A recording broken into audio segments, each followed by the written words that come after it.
Bonjour à tous, merci de nous retrouver sur TV Sud pour votre journal. Nous sommes ici dans le nouveau lycée hôtelier Georges Frêche, inauguré aujourd'hui dans le quartier Odysséum à Montpellier. Voici les titres de ce vendredi 7 septembre. Conduisez, vous êtes filmé. Près de Montpellier, une auto-école propose un outil innovant pour corriger ses élèves. C'est une version soft du football américain qui sera présentée à l'Antigone des associations ce dimanche. Et si vous pratiquiez cette année le flag foot, enfin sport professionnel cette fois en fin de journal avec le MHR qui se déplace ce samedi chez le leader du top 14, Biarritz. Un match test pour les rugbyman montpelliérains. Mais on commence le journal par une école maternelle bloquée depuis ce matin par des parents d'élèves à Sussargues dans l'Hérault. Ils protestent contre la fermeture d'une classe pour cette rentrée. Ils ont retenu toute la journée le personnel de l'établissement. Des parents en colère et déterminés. Écoutez. Actuellement, nous nous retrouvons avec des effectifs de 36 petites sections, 40 grandes sections et nous voulons la réouverture d'une classe pour des questions de sécurité et de prise en charge maximale des enfants. Nous occupons les locaux, nous bloquons l'accès à l'école et à partir de lundi, nous serons nuit et jour dans l'enceinte de l'école avec les parents et nous empêcherons les instituteurs et les ATSEM de la municipalité de travailler et de sortir de l'école.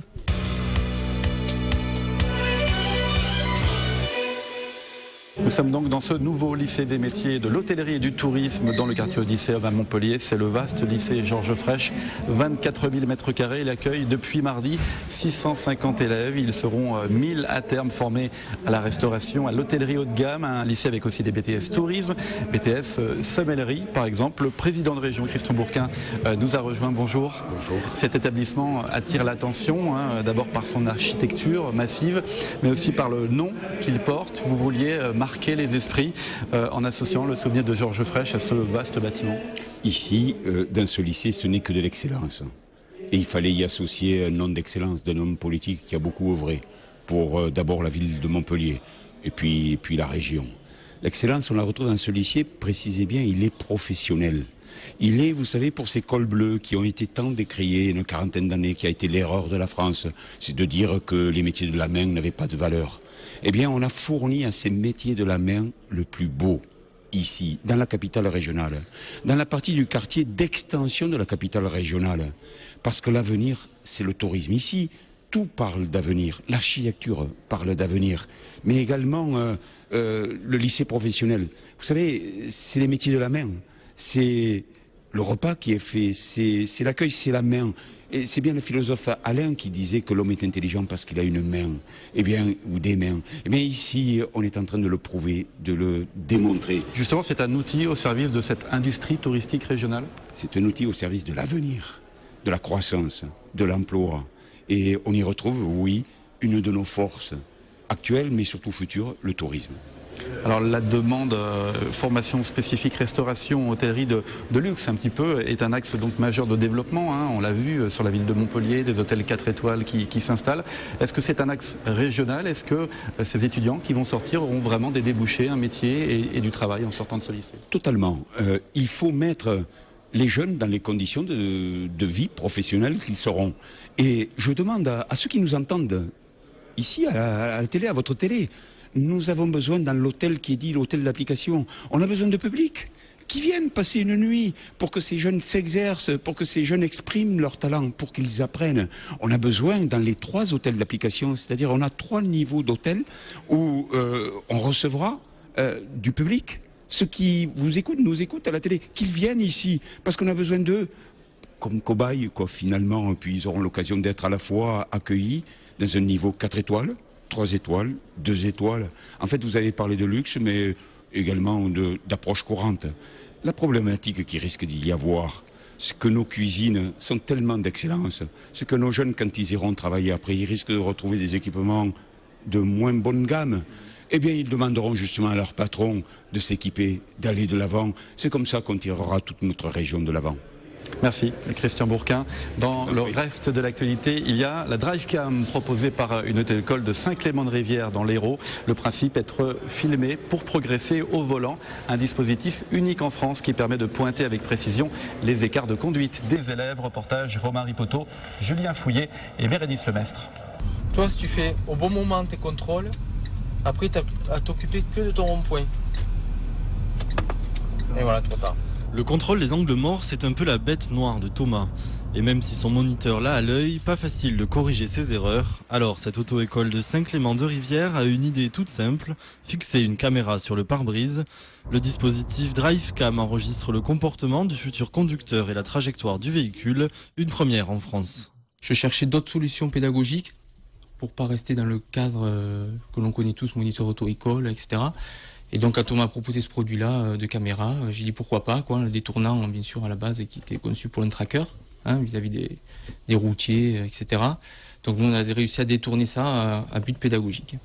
Après la leçon, ils visionnent ensemble les vidéos et se voir à l'écran pendant un quart d'heure provoque un déclic chez certains élèves. C'est le cas de Thomas qui petit à petit prend conscience de ses erreurs.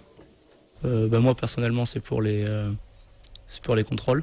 Les contrôles intérieurs, je ne tourne pas la tête, je bouge les yeux et c'est pas ça qu'il faut faire. Ça permet de bien rectifier, on se voit quoi en fait.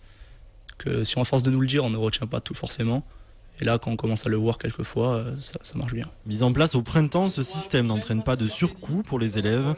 L'impact pédagogique de la DriveCam suscite l'intérêt d'autres établissements. 3 autres auto-écoles de Palavas, Beaucaire et Avignon vont aussi s'équiper.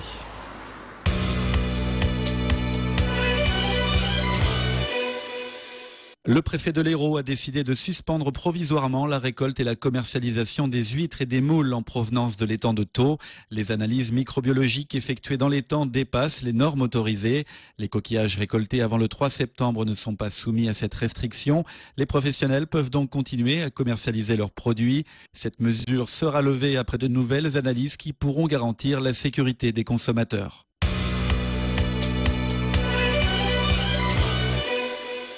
Ce dimanche, c'est la 32e édition de l'Antigone des associations à Montpellier. C'est le moment de trouver une activité, un loisir, un sport pour l'année.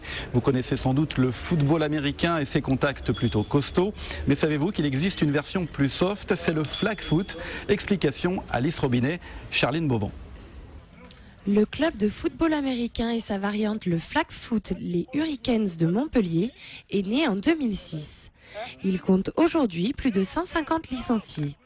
D'abord réservé aux adolescents et aux adultes, il ouvre cette année une section flag foot, une version sans contact du football américain, pour les enfants de 8 à 11 ans. Les parents aiment bien parce que leurs enfants sont protégés. Donc ils ne reviennent pas avec des nez cassés et des oreilles de chou comme ça peut être le cas au rugby. Et puis après, quand on commence à être un petit peu plus grand, quand on est un petit peu plus costaud, on fait du football américain. Et là, ça ajoute une nuance un petit peu différente puisqu'il y a le contact qui est à prendre en compte. L'équipe première de foot américain est en 2e division. Ce sport complet venu des États-Unis attire de plus en plus de monde et connaît un essor important en France. Je compare un petit peu le football américain aux échecs, car c'est beaucoup de tactique, mais en même temps c'est physique. Il faut avoir un minimum d'esprit d'équipe et de conditions physiques. Alors pour ce qui est du flag, ce qui est bien, c'est qu'on apprend énormément la discipline. On apprend aussi en même temps l'anglais, étant donné que c'est un sport qui vient outre-mer. Qu'on soit petit et gros ou grand et maigre, on peut faire du flag et on peut faire du football américain derrière. En moins de 10 ans d'existence, les Hurricanes connaissent déjà de bons résultats. L'objectif cette année, la montée en championnat élite. Nous sommes toujours dans ce lycée Georges Frêche, dans une des chambres d'application. Sport, rugby, c'est le premier gros test de la saison pour le MHR, 4e journée de top 14. Les rugbyman montpelliérains se déplacent chez le leader Biarritz ce samedi. Les hommes de Galtier, 7e au classement, vont tout faire pour confirmer la bonne série qu'ils ont commencé. Reportage à l'entraînement, Olivier Brachard. Le bras solide, le MHR a bien négocié ses 2 premiers rendez-vous à domicile. Une victoire face à Clermont, puis face à Agen le week-end dernier, 4 essais et le bonus offensif à la clé. Après un premier match de championnat compliqué à Paris, Montpellier monte en puissance. Prochaine joute ce samedi à Aguilera face à Biarritz. Des Biarros sauvés in extremis de la relégation la saison dernière et qui montrent un tout nouveau visage aujourd'hui, malgré les absences des 2 internationaux, Harry Nordoki et Dimitriashvili. C'est les meilleurs en défense. C'est les meilleurs en attaque, c'est le taux de réussite au but Barak, le petit Barak. Je crois qu'il a raté un coup de pied depuis le début de la saison. Un coup de pied il est presque à 100%. C'est vraiment la révélation du début de saison, le petit Barak avec Lesgourg. On pensait que Jusqu'à présent, Biarritz-Sagnashvili, c'était compliqué. Et là, il y a des révélations. Ensuite, il y a un très bon recrutement avec Bro, Deli gallois qui est très bon. Et puis tous les joueurs ont l'air en forme. 3 rencontres, 3 victoires. Biarritz a également remporté tous ses matchs amicaux de préparation. Sans son armada argentine retenue en sélection pour le Four Nations, ce défi d'envergure arrive peut-être trop tôt dans la saison pour Montpellier. Je sais pas, non, honnêtement, de toute façon, il faudra bien les prendre à un moment ou un autre de la saison. Donc, que ce soit maintenant ou au milieu de saison, ils seront encore plus huilés, plus rodés, nous aussi. Mais non, je pense que c'est bien d'y aller maintenant. Comme ça, on va voir après un match à l'extérieur où on est vraiment passé à côté, on va voir ce qu'on a dans le ventre un peu face à une grosse écurie à l'extérieur. Donc, c'est bien de se jauger en début de saison. Ouais. Un début de saison des 2 formations bien différents de l'an dernier. À ce même stade de la compétition, Montpellier et Biarritz étaient respectivement classés avant-dernier et dernier du top 14.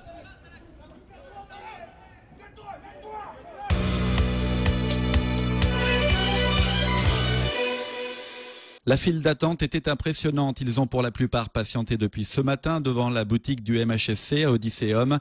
Après les abonnés, la vente des passes Ligue des Champions a débuté à 14h pour tous les supporters des footballeurs montpelliérains. Un précieux sésame qui s'est littéralement arraché, entre 800 et 1000 vendus sur ce point de vente. Tarif de base, 120 € pour 3 matchs.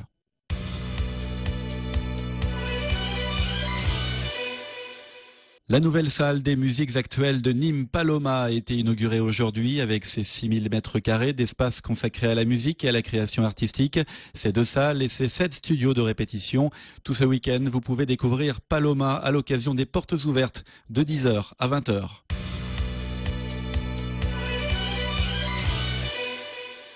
Voilà, pour terminer, nous sommes dans un des lieux emblématiques de ce lycée hôtelier Georges Frêche. Ce sont évidemment les cuisines. C'est la fin de ce journal. Vous retrouvez toute l'actualité sur votre chaîne locale lundi. Passez un excellent week-end sur TV Sud.